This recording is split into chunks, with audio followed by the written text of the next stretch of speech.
All right, good afternoon, folks. So there's a few things to talk about today. We are going to start the first relatively simple game, but there's a few sort of things that related to getting the starter code and stuff like that I need to talk about. So in the on Blackboards, let me head over there. For the lectures today in the lecture section, so lectures week 3, all of that, I did put a link to the Volcano Island starter code. Now this is going to take you to GitHub Classroom. If you haven't used that before, it's just sort of a place where I can create assignments and that sort of thing, and that's how we're going to deal with the sort of coding assignments this semester. You do have to have a GitHub account. Everyone should have one. If you don't, then you can certainly sign up. You basically click this link to accept the assignment. So there's a couple of steps that it'll have you go through. It'll have you link whatever GitHub account you're using to your username in the class. So you'll just select your username, and then it'll have you join a group. So I've created all the groups in there already. It was a little bit of a pain. GitHub Classroom sometimes can be not as intuitive as I'd like, but I did create all of the groups. So you'll join the group that you are part of, which of course is in the sort of main page along with the syllabus. Down here are the assigned groups. So you'll join that group, and then you'll have access to the repository. So if I take a look at the groups here, this is sort of what I see as far as the PA1. When you go to the repo, it's already been created, so there's sort of nothing sort of extra that has to happen. You basically just join the group. You get the initial repo. So this is the initial sort of starter code. There's not a whole lot in here, but it does have some of the graphics imported and some of the settings sort of already set up. We'll talk more about that stuff later on, but in order to jump right in, I sort of set stuff up and then give you basically a starter project. This is the repo that you'll be submitting to when you work on the homework assigned with this project. For now, we're essentially just sort of coding up the first part of it so that you're ready to do the assignment, which is to add a bit to it and change some stuff. So you have a couple of options with this. If you want to work on it solo, say during class, then you could create your own branch and just work off of your own branch, and then when the assignment gets assigned, then you can sort of all come back and collaborate on the master branch or something else. Or you can just download the actual project itself and sort of work on that in class, and then later on actually use the actual repo to do the collaboration. So you have a couple of options. If you've messed around with branches and stuff in GitHub before, that might just be easier sort of overall, but you will likely need some sort of GitHub client.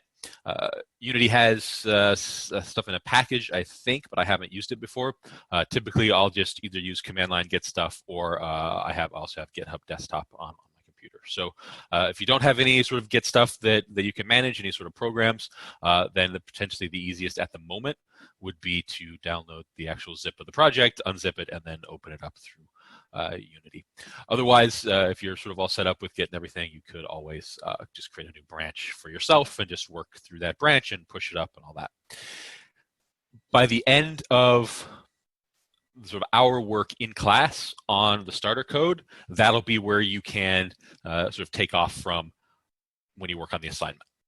So you don't have to code the entire thing up for the assignment. It's just adding and changing stuff that we've already done. But I wanted to make sure you had sort of the starter code so you can follow along during class for all of that build up to the assignment. So this is effectively it. I do put licenses in here.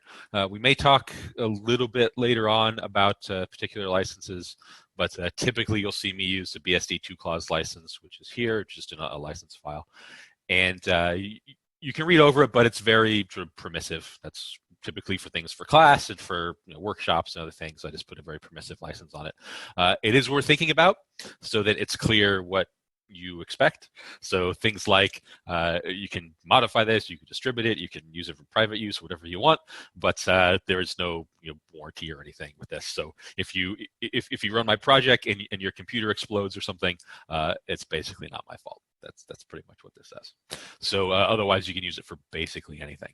So licenses are useful to put on your projects, just so if you sort of intend for it to be sort of open source or something, you could sort of say how you want it to be used. So so Joey, if you clone it, if you clone the repo, then you will be working with this particular one. So if you push up, then everyone will be able to have access to the stuff that you're working on. So if you just want to do solo for the in-class stuff and then choose somebody's repo out of your group to push stuff up and actually sort of have the starter stuff for the assignment, then you could either create your own branch and pull that branch down so that you sort of have your own sort of working area, or you can just download the zip itself and then open up the project and not worry about pushing anything back up. The big thing that I want to avoid is having multiple people clone stuff down and then having issues pushing stuff up, which is fine. We can mess around with that and we can get around it. But if you just want to work on the stuff solo while I'm going over it in class, then you can either download this or create a brand new branch and clone that particular branch that you created. Okay, so yes, Jared, let me, I will, let's see, I can probably mess around with that. Probably have to do it through some of the classroom stuff. For now, I think of the easiest way to handle that. Let's see if there's a quick way. Yes, let's do that. Okay, so you should be able to hop in, provided that someone else didn't jump into your team when they weren't supposed to. If you do jump into the wrong team, then I should be able to remove you from that. But it should be updated to 5, so go ahead and try again. Okay, as far as slides and stuff go, the beginning of the lecture is talking a little bit about the game design document, and then we'll jump into some of the actual coding itself.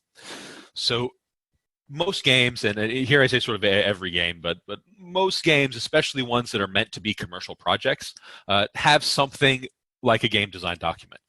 They might call it a Bible, there might be a wiki or something on the company website, something that gives ideas about what the game is supposed to be. It describes some of those details so that, for example, if you have to bring in new developers, they can easily get up to speed with what the game is supposed to be, potentially some information about how the game is supposed to work, and maybe other information like monetization and stuff like that. So it gives you those sorts of details. Depending on sort of what company you work for or sort of the people in charge, it might be a living document, in which case it's sort of probably constantly updated, or it might just be something that, here we go, here's the initial pitch, and then maybe there's some other document that they work on to make additions and stuff. But the idea is things like characters, game mechanics, the theme for stuff like sound and music and art and that sort of stuff, the UI, the monetization, all that information is typically in there.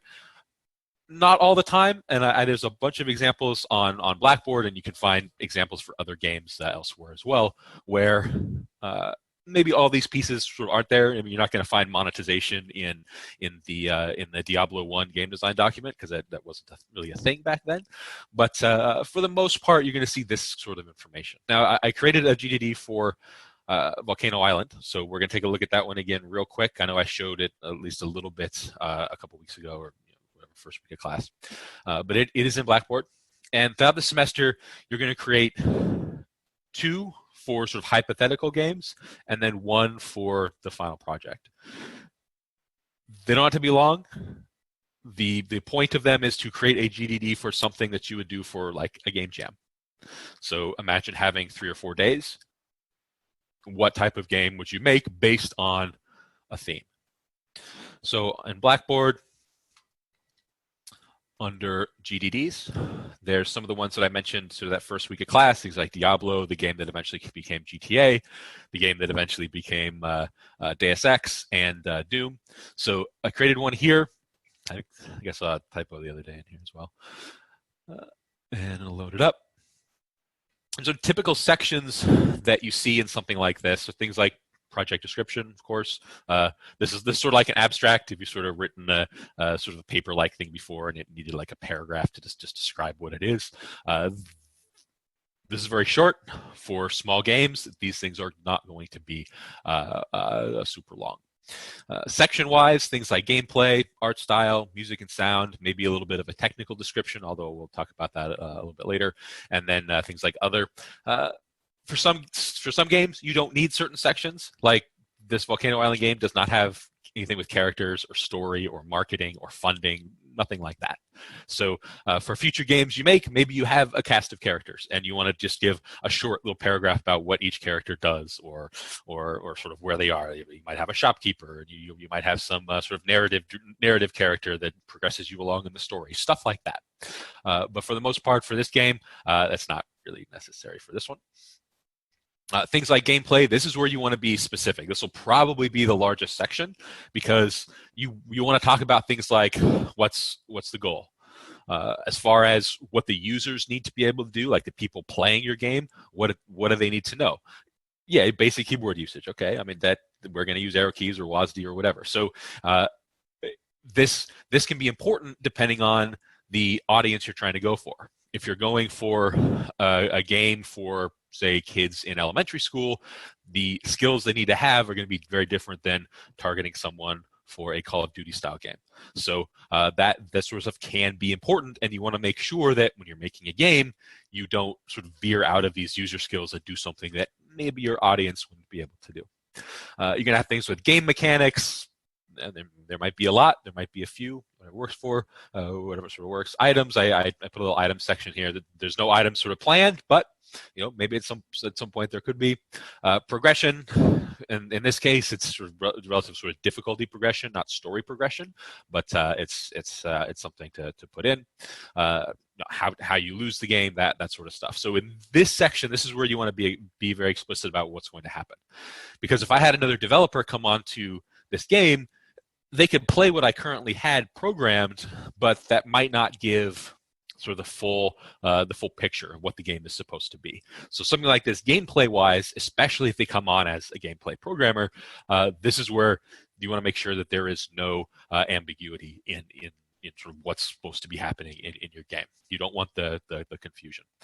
The other thing to recognize is, for sort of a game jam style game, there is a time restriction, and this is true for pretty much any game that gets made as well. There is a time restriction. It's just for a large game, it's years, and there's milestones that publishers want and all of that. But for us, it's going to be a few days, like 4 days. So you want to make sure that you don't put too much in here, and being able to write it all down in some sort of succinct manner will help you see how much you're actually going to try to do, which you may note could be too much. So it's better to do sort of one mechanic well than a bunch of mechanics and sort of not well, sort of poorly. So that's something that you want to keep a notion of. I did throw art style in here. I had some assets sort of already sort of quickly created. So things like what the player character, obstacle, background, foreground. I put some UI stuff in here, just some sort of schematic sort of thing of what the UI would look like. In a game that potentially you might be working on yourself or something, if you want an artist to come in and actually do some of the art for you, which of course the whole programmer graphics thing, if you want an artist to come in, it's worth outlining some of this stuff. And if you have some crappy art that sort of fits with the style of what you're wanting, that's something that artist could see. So putting some art style in talking about sort of what you want art-wise, that's going to help out artists that are working on your game as well. So being able to sort of to type something like this out, to be able to put it to words, can be helpful for people who are working on your art, and it sort of gives you an opportunity to come up with what you want the tone of the game to be before you even start programming it as well. So I have a couple of notes here as well. Music and sound, there's not a whole lot in this game. It's very simple, so the section's not going to be very extensive. But essentially, theme, genre, stuff like that for the in-game sound and music. Just some of the generic stuff. In the technical description here, I didn't go into the actual sort of classes and how we're going to program the game. I mainly kept it as these are the platforms we're shooting for, and here's some of the tools that we're going to use. So things like Windows and Mac OS.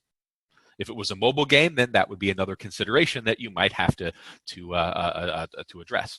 For art, for me, that would be things like Affinity Photo, Affinity Designer, music, Bose Castillo, which I showed last week. For sound effects, things like BFXR, stuff like that. You may want to mess around with some project management software. Trello is free.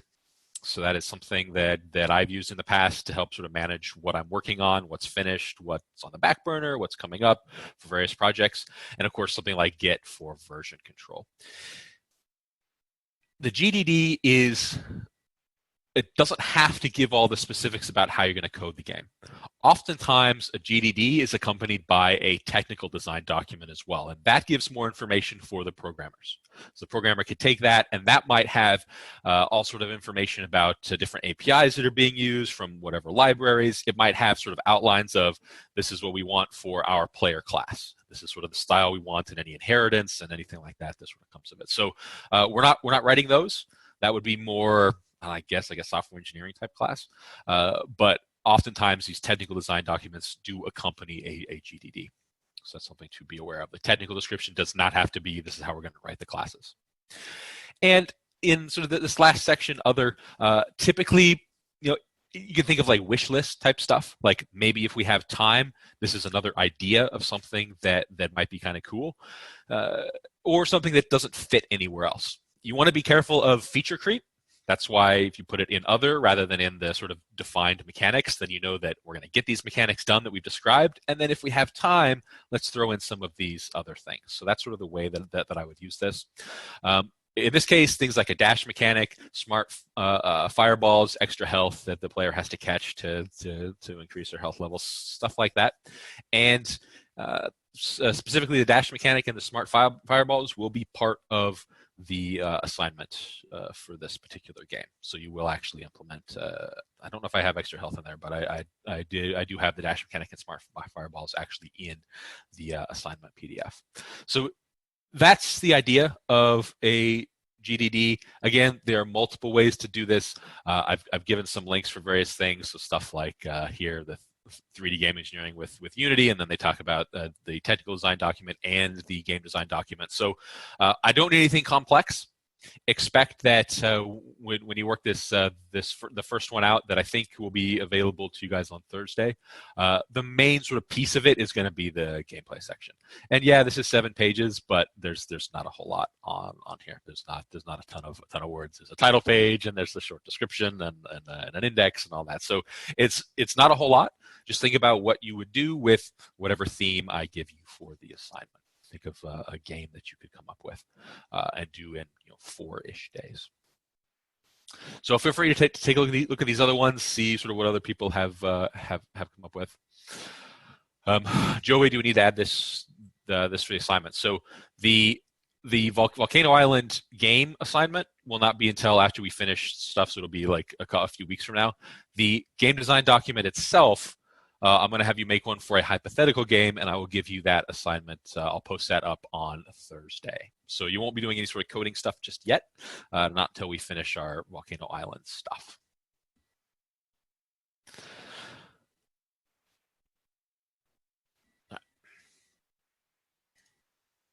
Okay, so again, GDDs and some of the stuff I talked about just in sort of slide format.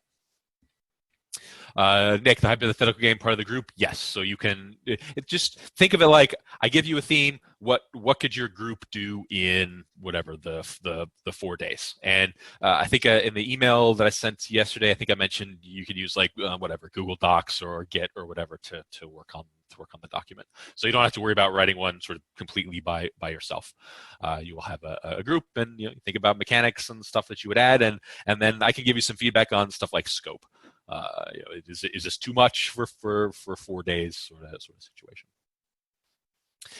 I have some links to the Doom and the Deus Ex sort of actual links to where I got them from, so you can always go look around for other ones as well. But I do have these posted on Blackboard. So the big thing to remember, it's very easy to add many features and then or forget, say, important notes about your game. That's why the GDD is there, because it's easy to forget and it's easy to add too much. And by seeing it all in one place, then you can start to be like, okay, maybe we can't do this in the time allotted. So this is why I want you to get used to at least sort of thinking about it and writing the stuff down. I mentioned this before. Companies sometimes use it as a living document, so it changes. Some do not. So it just depends on where you go in the future and what field you end up in.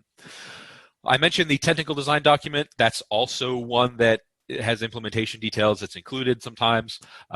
There's also many times an artistic design document. This would be for bigger companies. So if you were to go work at Blizzard or something, there is likely some sort of artistic design style document.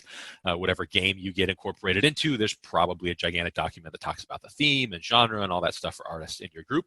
Other times, this can just be incorporated as a section in the game design document. So again, it depends on the size of the company and the size of the game.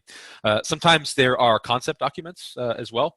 If you're ever in the situation where you've created a game, or maybe you're like 70% done with a game or something, and you want to pitch it to publishers, you probably need something like this, a concept document. So typically it's a smaller document that it's kind of like elevator pitch style. It's probably going to be a little longer than that, but it's kind of elevator pitch style, and it's something that you would send to publishers to say, hey, this is my game, it's cool, this is the platforms I'm targeting, these are the people that I expect to play it, blah blah blah. So if you go to something like, I don't know, like Paradox Interactive, you're probably going to have some sort of strategy game potentially that you're pitching to them, and your concept document would be, what is this game, so that they can actually decide whether or not to fund you or become your publisher or whatever.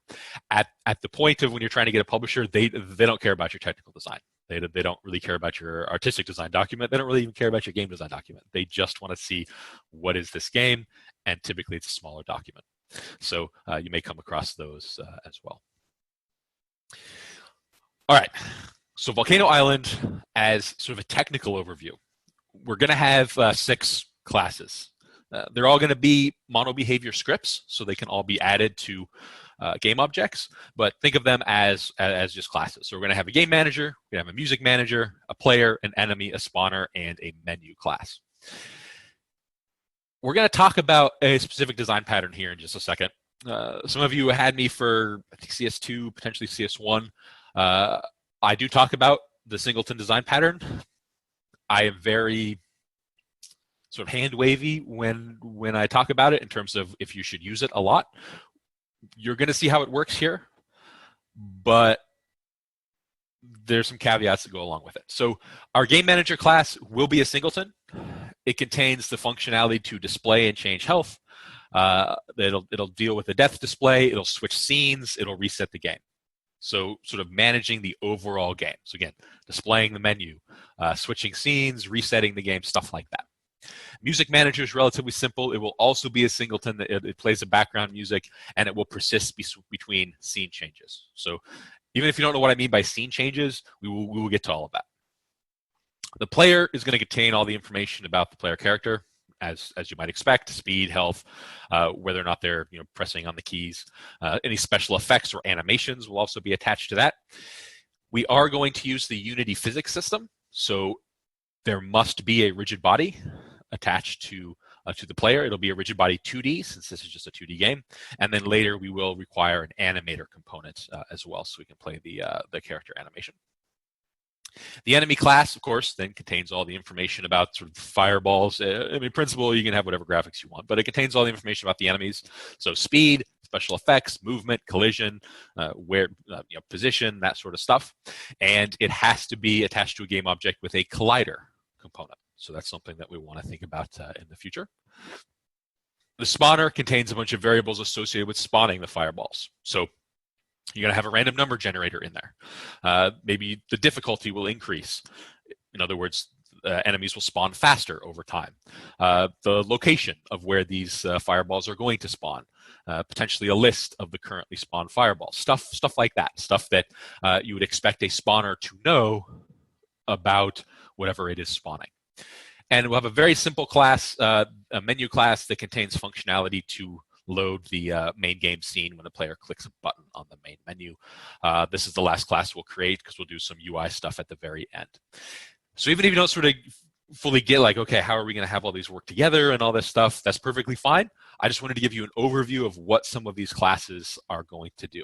The player contains player info, the enemy contains enemy info, the spawner is the one that's actually spawning the enemies, keeping track of like maybe how many have spawned, that sort of stuff, how much time has gone by, for instance.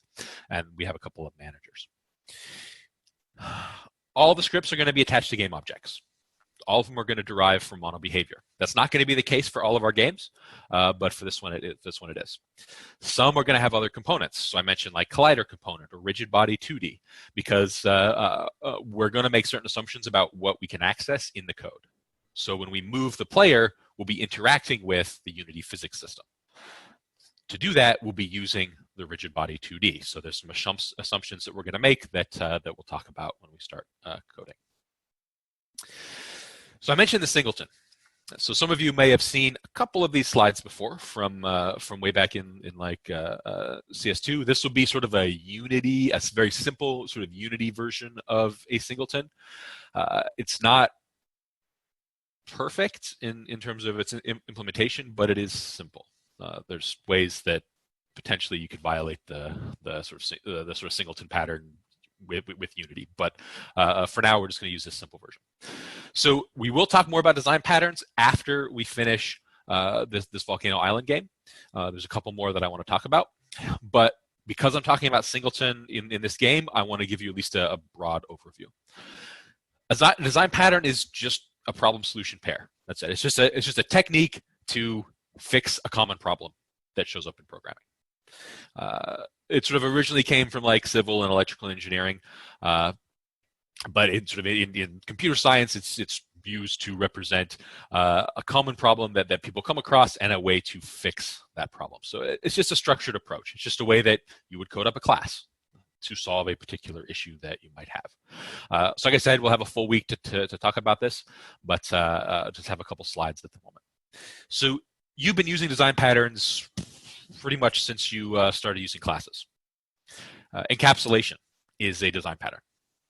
That's the data hiding stuff, making your data fields private. Whenever you make data fields private in your classes, you are using encapsulation, which is a design pattern. Exceptions are also a design pattern, catching your runtime errors when they happen and giving feedback to the user rather than just letting the program crash. Inheritance, iterators, these are design patterns, ways to potentially fix problems that are common. Inheritance, for example, you have a problem where you're copying a bunch of code. You're control C, control V-ing a bunch of your code. Well, maybe you can just make a subclass. That's a design pattern. So you've been using design patterns. We just didn't really call them that when you were first learning them. So encapsulation, for example, that first one that I mentioned. The problem here is that exposed fields are directly manipulated from the outside, leading to maybe some dependencies that make it hard to change the implementation of a class. You might have another class directly grabbing a public variable. So the solution here would be hide most components, and then you permit controlled access via your setters and getters, via methods, to the data fields in the class.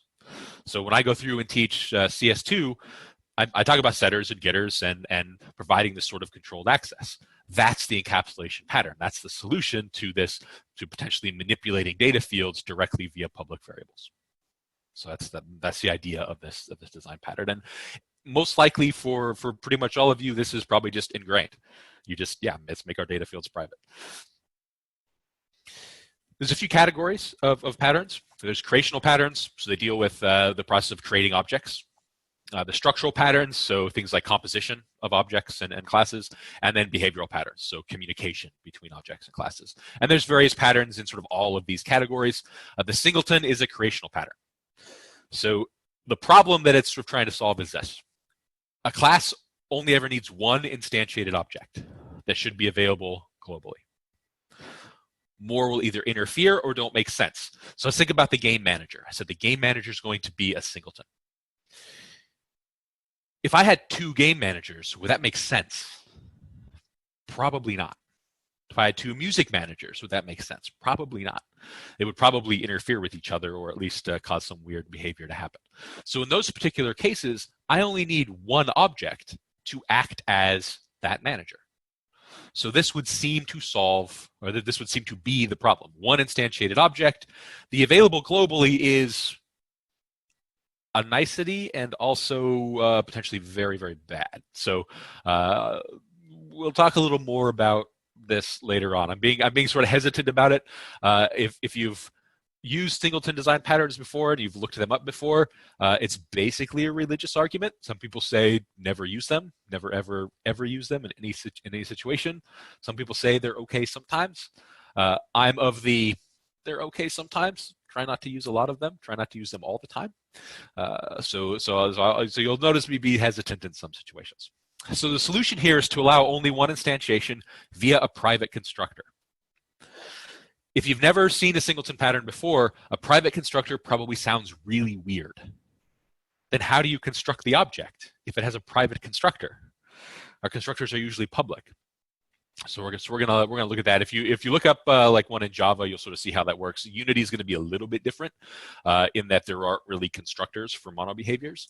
So it will look a little bit different than like a Java or a C singleton or something. And then we'll allow a single global access point to reference the single instance. So we'll look at that as well. That's a typical idea.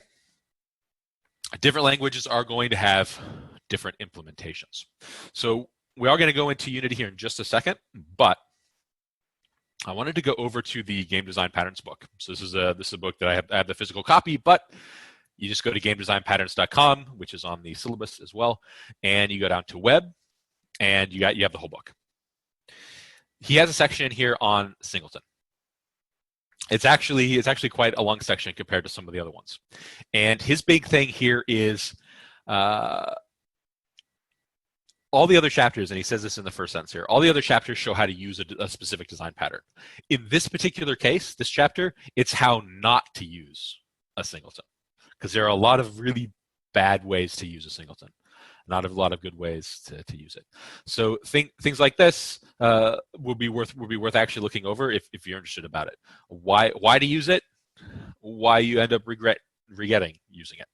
So he talks about a lot of that stuff, what you can do instead if you don't want to use a singleton, all that kind of stuff. So this is actually really useful, and I think it illustrates a lot of the arguments that folks have about singleton. Because depending on where you look up on YouTube or something, there are people vehemently against this design pattern, and to be honest, I don't disagree with the things that they say, but in the end, it's just ensure a class has one instance and provide a global point of access to it. That's a singleton. So code-wise, we'll go to Unity here in just a second. Code-wise, it's going to look like this in our game manager. So I will create a game manager class here in just a second. But I want to point out a few pieces of this first. The first thing I do is create a private field that's static. And it's a game manager type. So it's the same type as the class. So it is a game manager type, and I name it instance. Oftentimes you will see underscores for private variables. I don't do that all the time, but typically for this sort of situation, I will. And I just set it to null. So it just, but it's a game manager called instance that is just null to start with. Awake is another Unity function. It happens before start. So you have awake, that runs, and then start runs, and then update runs every frame. So this is going to happen before any of the start happens on any other function. So typically you put this code here into awake. So I check if the static instance is null, then I say instance is this. This is a game object. Or this is a game manager. So it can be instance. So the static instance I say is this if instance is null. This means if I try to create another game manager, it's going to come into awake and it's going to see instance is not equal to null. And so nothing's going to happen on awake. It can take a little bit of sort of studying this a little bit and potentially seeing the singleton in another context, like Java, to sort of fully grasp what's going on here. But it's just saying this instance is this, provided it's null to start with. Then we have the single point of access. Another static function that returns a game manager called instance. And it's going to return instance, which should be this. So I should never have more than one game manager object, and I can access it anywhere in my code through a static function. So this might look a little weird, and I think it is very worth looking at the design pattern that Robert Neustrom did when he talks about it, because he does a very good job of sort of explaining where you'd use it and in what situations you might use it. We're basically going to type this piece up, and then when we get to actually coding the rest of the game manager, you'll be able to see a bit better how it works in Unity. Again, awake happens before start. So then you might ask, all right, let's say I'm somewhere else in my code. I have this game manager thing that's supposedly a singleton. How would I access game manager? Just like this. You would say, you'd create a game manager variable, and you'd say game manager.instance. Because it's static, I can call it with the class name, not an instance of the class. Once I do this, I have an instance of the game manager. And then I can use whatever stuff I need to use, whatever functions I can deal with, whatever variables I need to deal with. You will see a bit more later, probably, I think, Thursday, actually using this thing. Today is mostly just about the player and stuff like that, but I wanted to get the game manager set up, at least in its sort of singleton form. Okay, so before we jump into that, does anyone have any questions about the singleton? And specifically about maybe what this is doing, if you want me to elaborate a little bit more.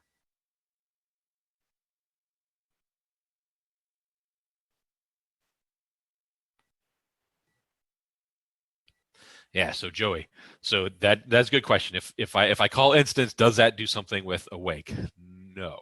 So awake is a special Unity function. There's a lot of stuff going on behind the scenes, but if you had this game object, so remember this is attached to a game object in Unity, in my Unity scene. When that game object wakes up, so the scene gets activated or something, or I start my game, awake will happen first on all the game objects. Awake will happen. Then start will run. Then update will run. So you can think update will run every frame. So you can think about this as happening before essentially anything else in your code. So it's basically ready to go when your game is ready to go.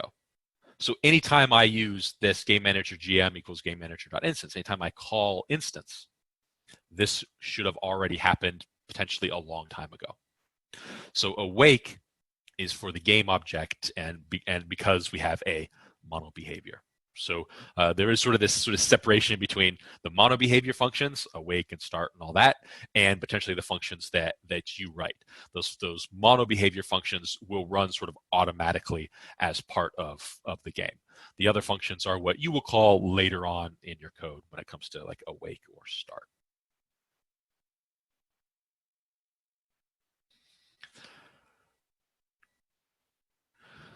Okay, so I do have the sort of starter code for Volcano Island open.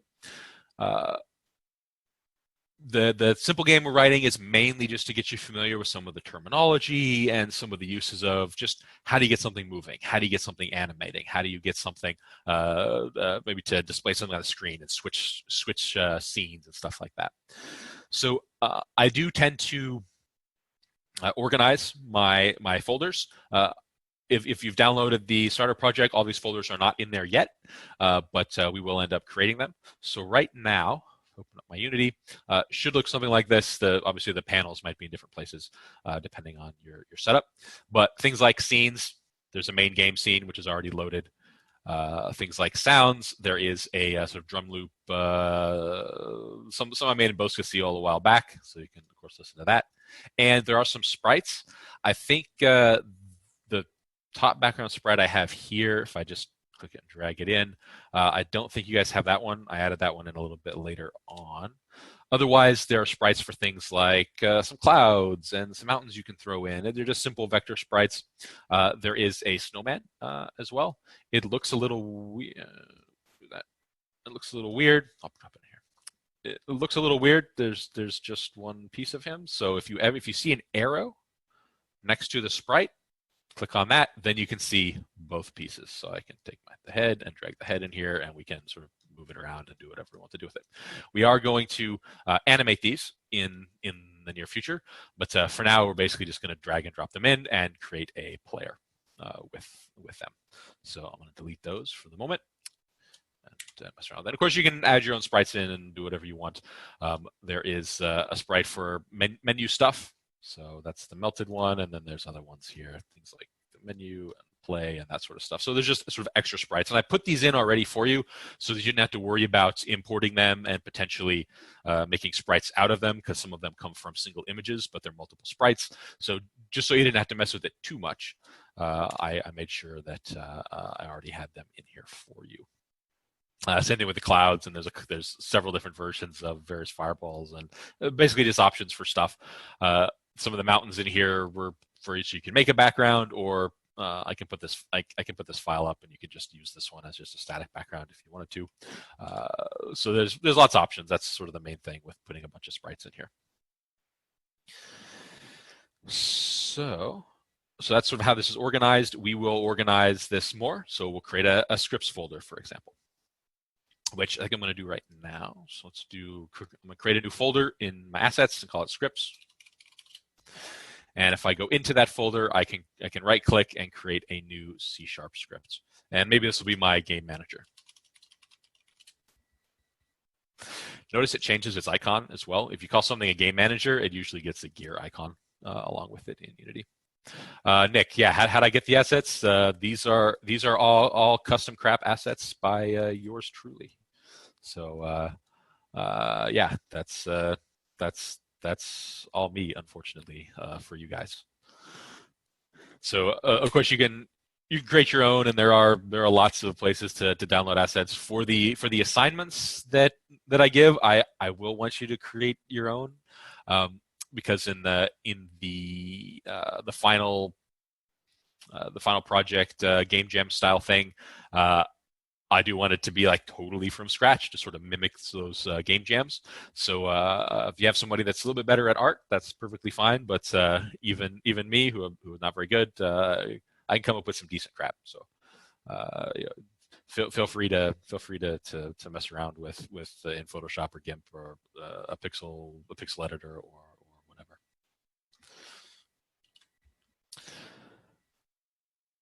All right. So if we open that script, so the game manager script that I just created, we can throw that initial code in.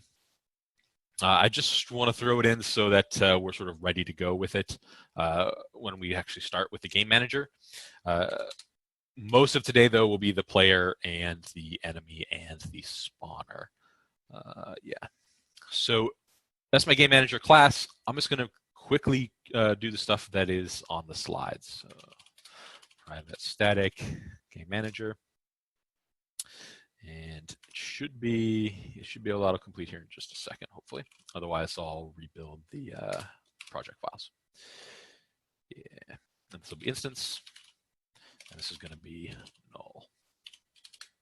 And then in awake, if you have the Unity snippets, if you just start typing awake, it will pop up. So again, I'm in VS Code. I have the awake, or I have the Unity snippets extension, so I can do that, and it'll give me the awake function. Otherwise, it's just void awake with a capital A. And then I can do if instance is equal to null, and instance equals this. And finally, static game manager instance, and it just returns instance. I'll usually keep these pieces together. So if I have something like a comment here that's say singleton section, and then I'll put the rest of my sort of stuff that I need down here below that. That way I just sort of keep all this together and it's not all sort of split up, and so I can easily see when I come into this function, or come into this class, I can easily see that, oh yeah, I made this singleton. So that's all the singleton parts. So you don't necessarily have to worry about this right now because we're not really going to use the game manager today, but I did want to mention that we will have a game manager. It will be a singleton, and it'll control things like player health and displaying player health, stuff like that. So back to these slides. To add more external resources, let's say you do, let's say Nick, you make a much better snowman than mine. You can actually just take the file from your Explorer, your Windows Explorer folder, and you can literally just click and drag it into one of the folders. So importing assets is relatively easy. There are settings in Unity to change certain aspects of stuff you import. So that can be a little bit more difficult, and we'll actually have a full lecture coming up somewhat near future about what these settings do and what you need to do if you want to import certain types of objects. Like 3D objects, there's a lot of extra stuff that can import with them, and there's materials and maybe cameras and lights and stuff that you may or may not want to import as well. So there's a lot of stuff that you could potentially bring into the game, but you can just click and drag from like your Windows folder to your project, which is quite nice. Most formats will work just fine. Okay, so let's create a player object first, something that's going to represent our player and include the sprites. This is relatively easy. So we're going to create a empty game object in the hierarchy, similar to what we've done in the past, what we did last time. And then from the sprites folder, I'm going to grab the snowman sprite, all the pieces of it. Here I have hat in here. I actually got rid of the hat because it was like really bad. So we're not gonna have a hat on our snowman. You can add one in a bit later if you want to. So we have the head and the body, and we're gonna sort of arrange them like this. So we'll have the player game object, and we'll put the head and the body underneath it as child to the player game object.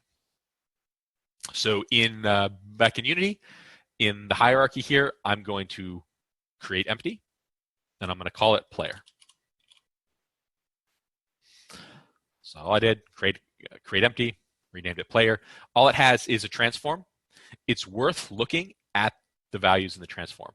Notice its position, -6, 0, and -246. So I'm going to zero these out. It's a very common thing to make sure you zero it out. So it's all at 0, 0, 0, mainly because that's actually where my camera is pointed. So I want to make sure to zero it out. Now I have this game object. It doesn't do anything right now. It's an empty. There's no graphics associated with it, anything like that. So now I'm going to go to my sprites and back down to my snowman, called Snowman 3, by the way. So it is the third iteration of the snowman. And when I click the arrow next to it, I can see the head and the body. So I can take the head and I can drag it onto the player, and I can take the body and also drag it onto the player. So you should see something that looks like this. You should see the head and the body. Now, they sort of overlap each other. So I can drag these guys around and I'm going to drag them around and do anything I need to do. It moves relative to the player game object. The player, notice, is still at 0, 0, 0. But the body is now at 0.9 and -0.6 for the X and Y. So they move relative to the actual player game object. So there's a lot of this relative motion that is going to sort of crop up as we sort of add objects to other objects. Notice also that the body goes in front of the head. So we're going to have to think about how we can deal with that here in just a second. So I'm going to zero out the body again. And we're going to take the head and we're going to move it up and sort of put it to where it maybe should be in relative to the body. Look like it's sitting on top, but it is still behind the body. This is where you might need to make a change. Yours may not be like this, but you might need to make a change to the Z. The Z is moving, think about it, into or out of the screen. So if we make the head a little closer, it should be in front of the body. So if I take my Z and I make it a little negative, then it moves in front of the body. If I make Z positive, it moves behind the body. So we need to make the head just a small negative value. I could put it at -1, for instance. Joey, how'd you get to the head? So in the scripts, in my snowman 3, I'd want to click the arrow right next to the image of the snowman, and then I can see the body and the head. It's because the individual image that I use to create these is just one image. So there's one image, but 2 sprites. So that's why it has the little arrow next to it. There are other ways to deal with sprites rendering in front of other sprites. This is the easiest way to deal with it, and it's very common to change different values of Z. The other way is in the additional settings here for sorting layer and order in layer. So that's something that we'll talk about in the future. But for now, if you see something in front of something else and you want to be the other way, mess around with the Z position. If we look at this in 3D, so if I go to right now, you should be in a 3D or in a 2D view. Let's see where we're at here. It looks like this in my 3D view.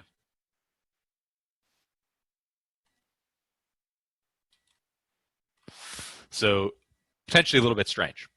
But what we were just looking at it like is a orthographic view. So I go back to 2D, and there we go. So the camera, in case if you're wondering, the camera should be set to be orthographic. So it's not going to do any perspective stuff. So if we move something in the Z, it's not going to look like it's getting further away. It just depends on what is drawn first.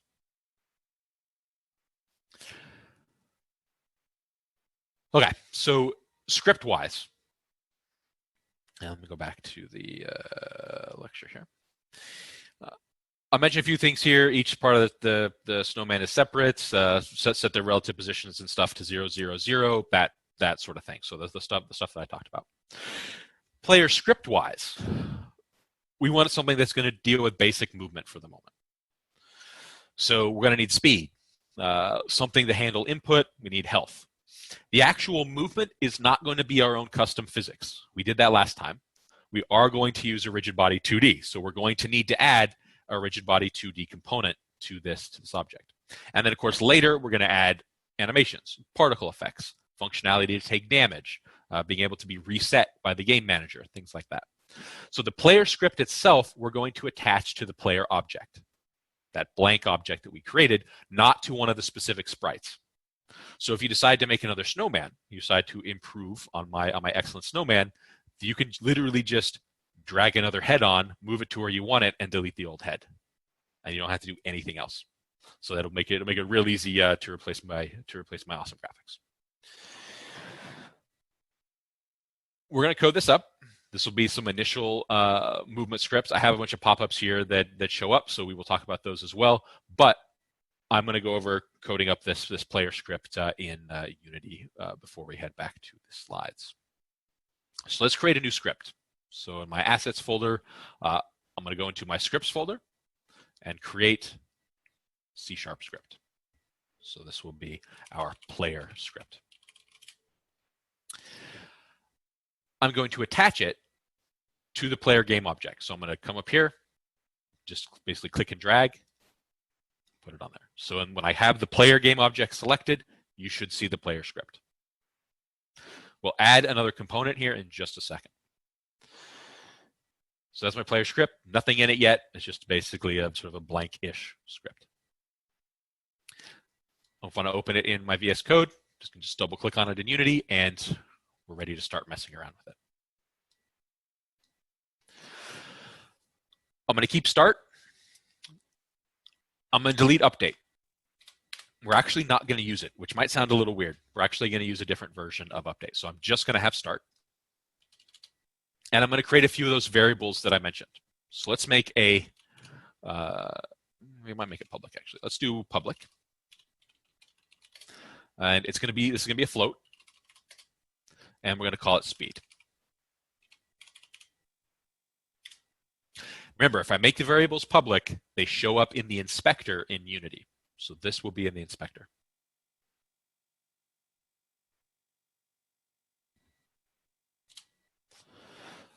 All right, I'm going to also create a couple more public variables, things like an integer for health. We're not worried about that yet because we don't have any mechanics to deal with health, but we will need one in the future. And I'm going to create a couple of private variables as well. We're going to make a private float called input. We'll use that in just a second. And I'm going to create a private float called EPS. This is meant to be epsilon, and I'll show you where we use this in just a moment. And I'm going to set it to a value, actually. It's going to be just a small value, a very small value. It's going to deal with some of the motion stuff, particularly if you're using something like a gamepad, for instance. So you got an Xbox controller, you plug it in, this sort of EPS thing will be better to have with the gamepad. Again, I'll show you here in just a second. We'll use it a little bit later on. The last thing I want is a rigid body 2D because we're going to use Unity physics. So I need a reference to a rigid body, and I'm just going to call this one RB. So I have my variables, I have my rigid body, I have this epsilon, and then I have input, which we'll mess with in a second, and then I have health and speed accessible outside of the script. Inside of start, I'm going to get access to that rigid body. This is typically where you put some of your initial accesses to other components. So my rigid body RB is just going to be get component, rigid body 2D. That's it. Now, I don't have a rigid body on the player. I just have this script.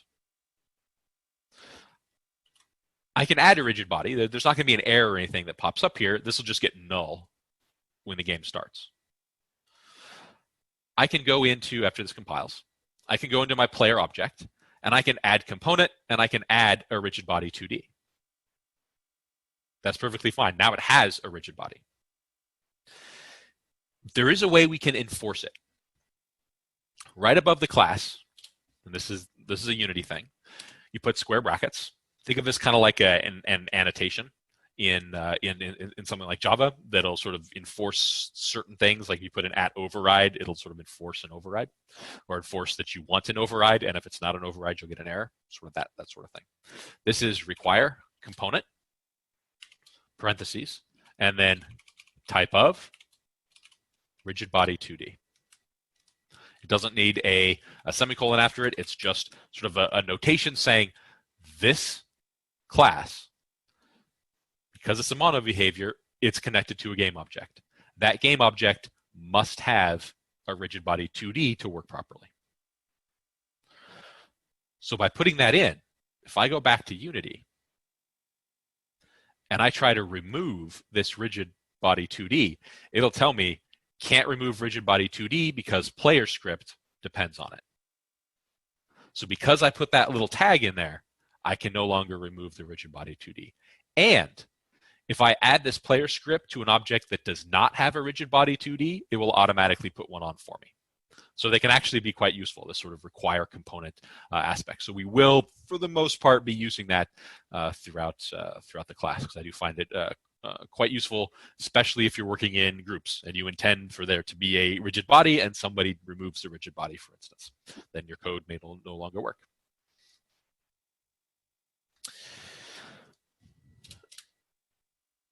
We have one more function to write, and then we'll have a working movable snowman. We're going to create, rather than update, we're going to use fixed update. So it's just void fixed update. There's a difference. It's called every fixed frame rate frame. What that means, and Gabe, here's that require component line again. What this means is that every time the physics system updates, this function is called. Not every time the frame rate updates. So your physics system might be running at 60 frames a second, or the equivalent of 60 frames per second. Whereas your frame rate, maybe someone's playing on a 144 hertz monitor. So the frame rate might be 144, but the physics update would only be 60. It is a very, very good practice to separate the physics from the frame rate. If you ever seen before like old games, potentially like in these sort of Apple II era games, and potentially you try to run them through an emulator on a modern machine, they might run really fast. So you basically can't do anything because everything happens super fast. That's because the frame rate is tied to whatever the sort of update, physics update, or whatever other sort of game update is happening. So they're tied closely together. So we don't want the physics to act weirdly if someone has a crappy video card. We want the physics to update at a constant, steady rate that ultimately we can choose in our Unity settings, and the frame rate can do whatever it wants. So fixed update happens only during physics updates, and when it comes to movement, that is physics. So we should make sure that any of the movement updates we do happen in fixed update, not update. I'm going to use a function here that's built into Unity. And it's going to be input, so I'm saving this function I'm about to call into my float called input. And this will be capital I input for the static class. This is part of the Unity engine. And I'm going to use get axis raw. And we're going to put in horizontal in a string.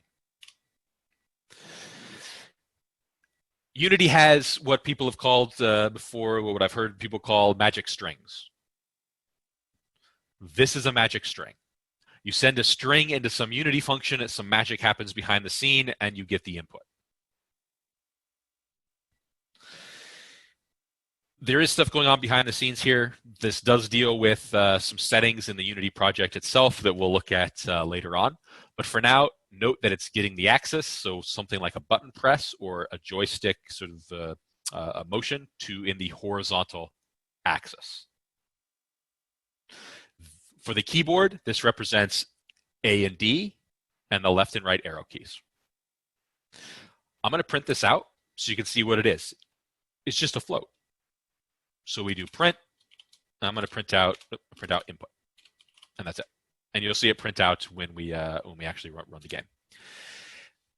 So that's the input. That's just going to be a float. How do we actually use it to move our character? Well, we have a rigid body, so we're going to use that. So I'm going to say RB dot velocity. So we're going to change the velocity of our character based on the input. So I'm going to say new vector 3. Actually, we'll just use vector 2 because it's a 2D rigid body. New vector 2. And I'm going to say input times speed. And then for the y, I'm just going to say 0f. That's a float. We're going to see what input is, so you can see how this works. Speed is just a value that we set. It's just another float. So what this is doing is this is giving my character, the rigid body, a velocity.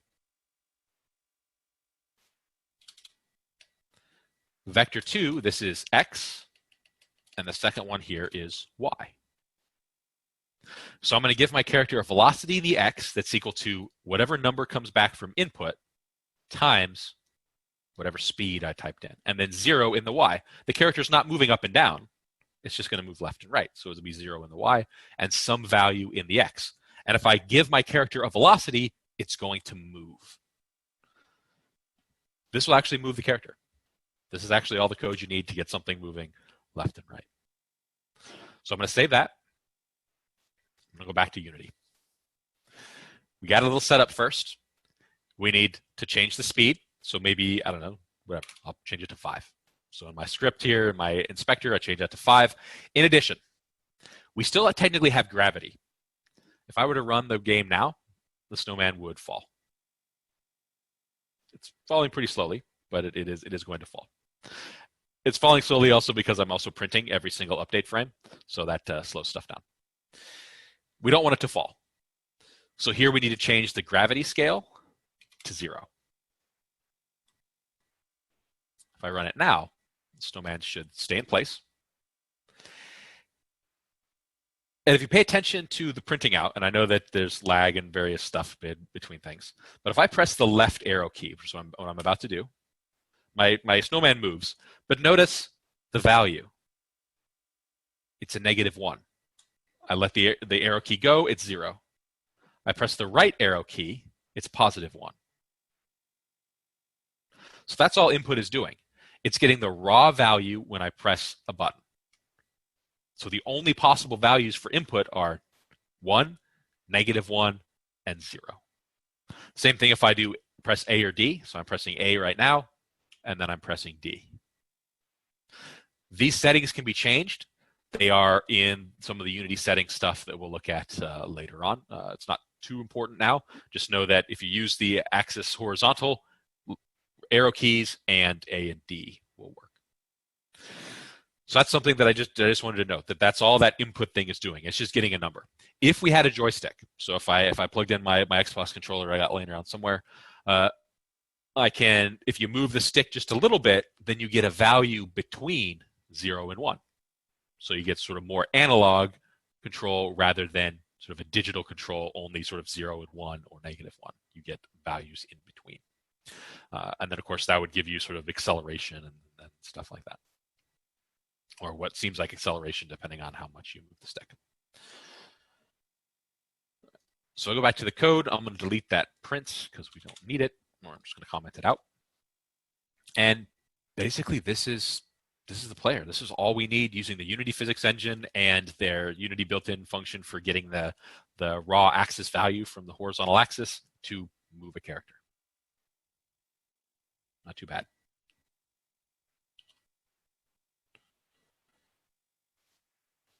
So back to our slides. So I do have a few pop-ups here that if you're looking back at the lectures in the future, you'll be able to see things like require component, make sure that they have a component attached, each of these individual pieces here.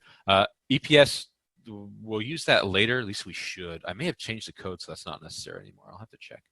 And then things like rigid body 2D, speed and health, epsilon, yeah, it'll help with input in the future.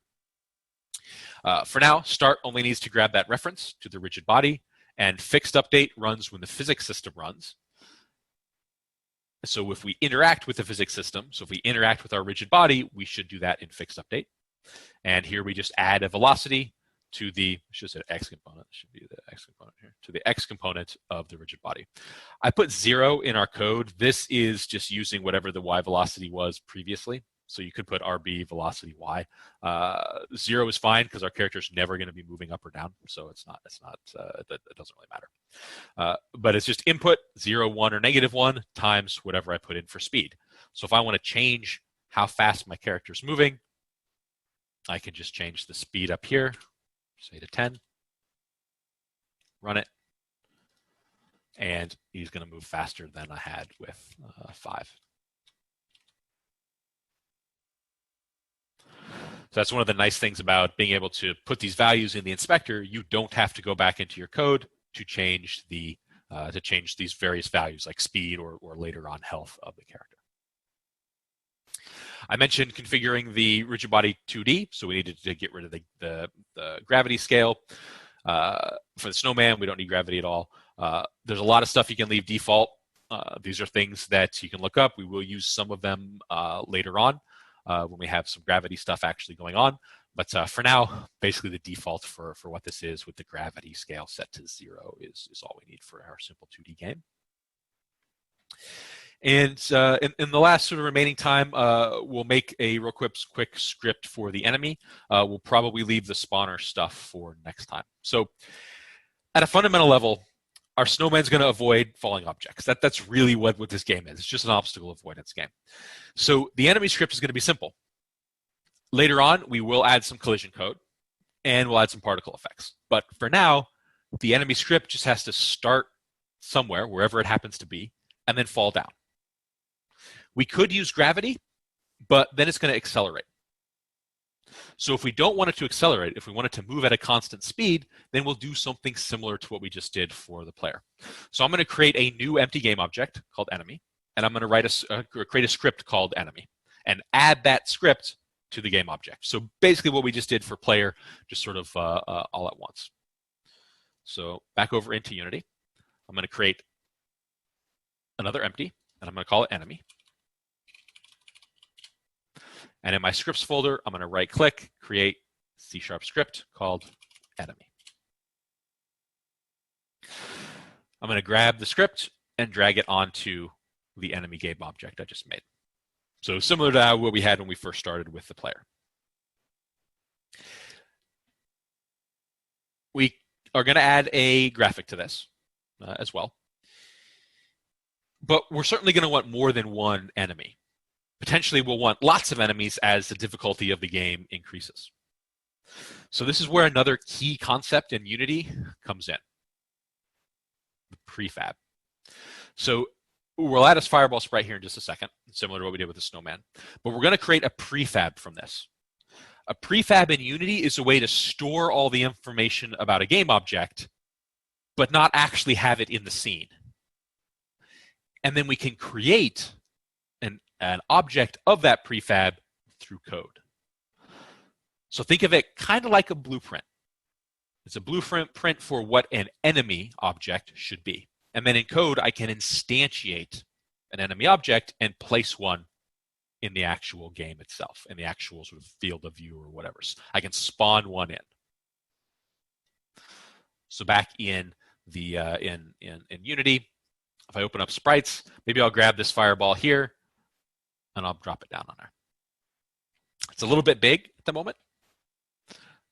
So I sort of grab, should be able to grab my sprite. So I grab my sprite here. I can potentially move it around. It is also, let's check enemy. Yeah, so my enemy game object, I did not zero the position out, so I should do that. And then my fireball, I'm going to zero that position out as well, so we should see it come back to the center here. I probably want to scale this down. It seems a little bit large. So over in the transform area of the actual fireball sprite itself, I can change the scale. So I might change the X scale and the Y scale to maybe 0.5, for instance. And if I move the enemy object up, it might be a little better.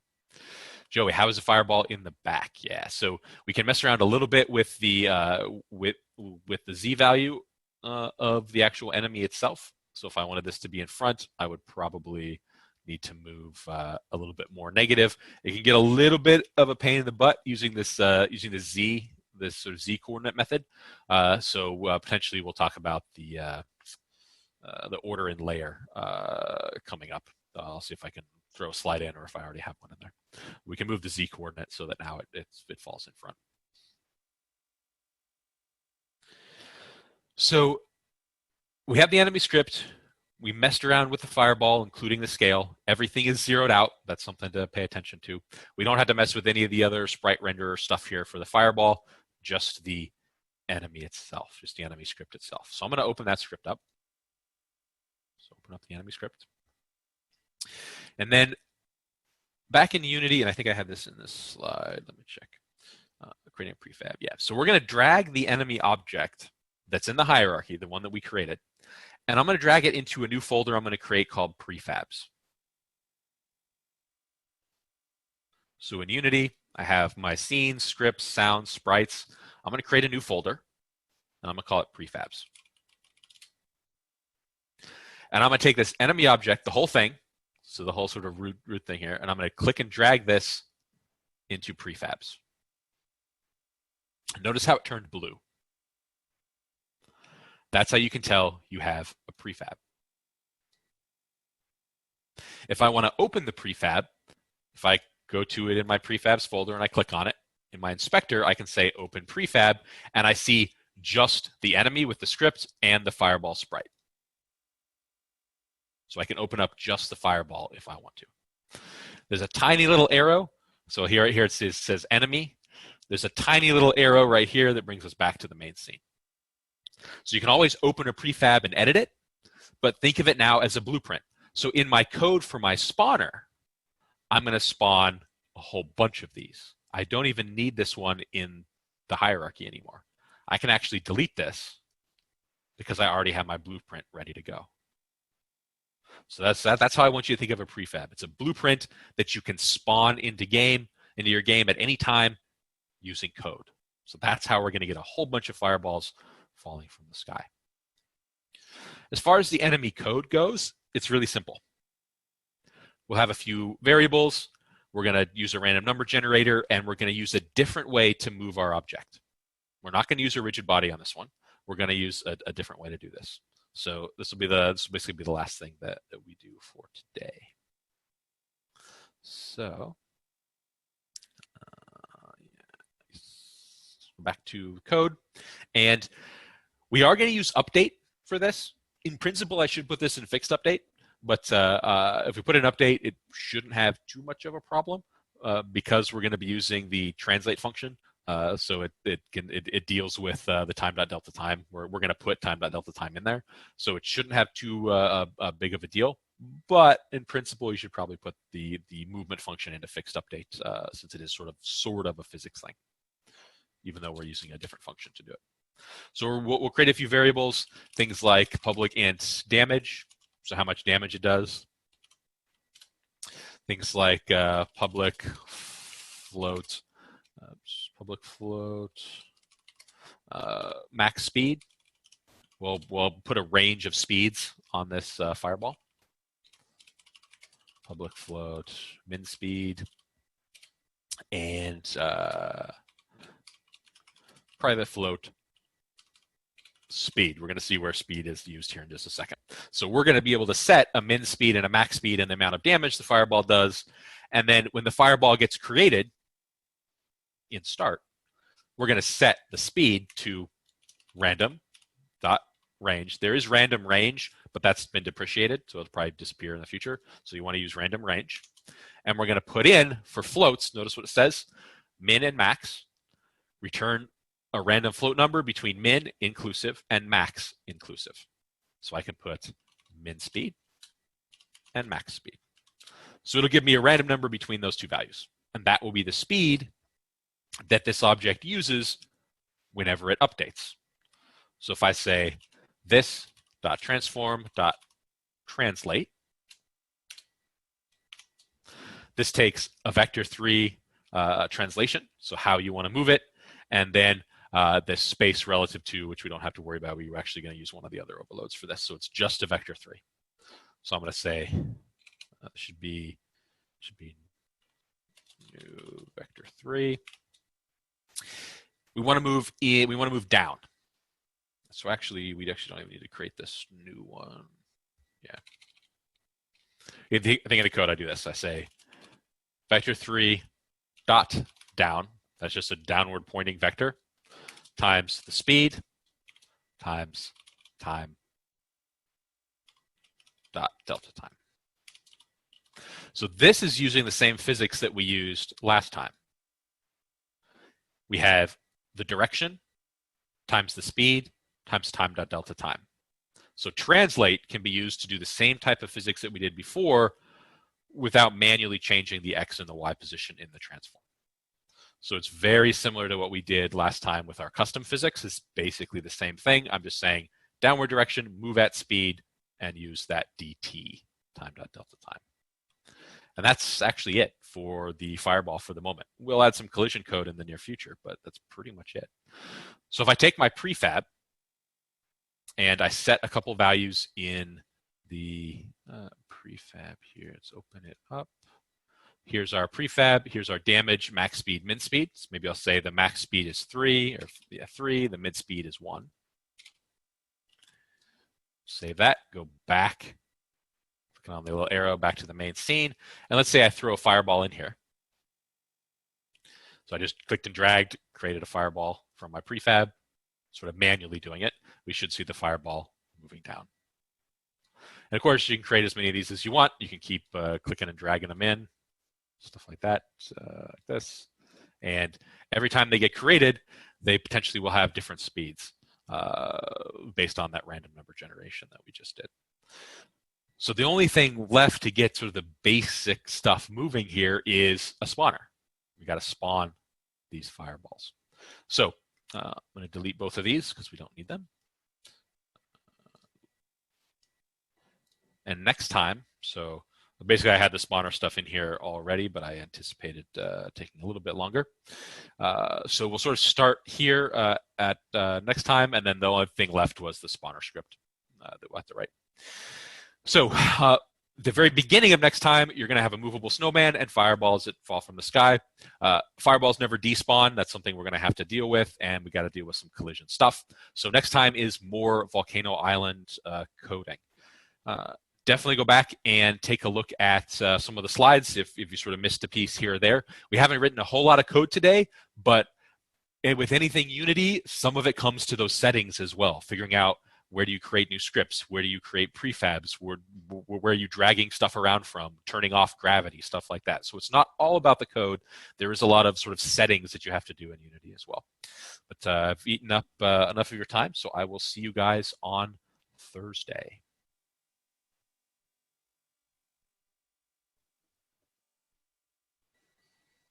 Have a good one, Professor. Have a great day. Yeah. Professor, hello? Yep. I have a quick question. Yeah, so is there any extension that you use on Unity? Because while I was writing my code on VS Code, it was never giving me Unity auto-completion for, like, example, for the classes like time or the vectors or something like that.